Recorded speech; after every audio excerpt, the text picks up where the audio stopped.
رسول اللہ صلی اللہ علیہ وسلم نے فرمایا، جو کوئی بندہ اللہ تبارک و تعالیٰ سے دعا نہیں مانگتا، اللہ رب العزت اس سے ناراض ہو جاتے ہیں۔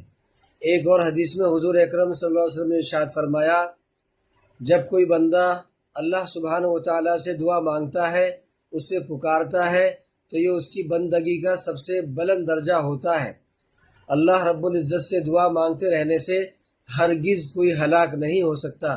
تو ہم کو چاہیے کہ ہر دکھ پریشانی میں، پریشانی ہو، دکھ ہو، خوشی ہو یا غم ہو، ہم ہر حال میں اللہ تبارک و تعالیٰ سے دعا مانگتے رہیں اور اللہ تبارک و تعالیٰ کی حمد و ثنا بیان کرتے رہیں۔ اللہ تبارک و تعالیٰ ہم سب کو ان باتوں پر عمل کرنے کی توفیق عطا فرمائے۔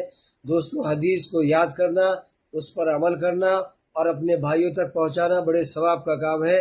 اس ویڈیو کو آگے بھی شیئر کیجیے اور ہمیں دعاؤں میں یاد رکھیے۔ والسلام علیکم ورحمۃ اللہ وبرکاتہ۔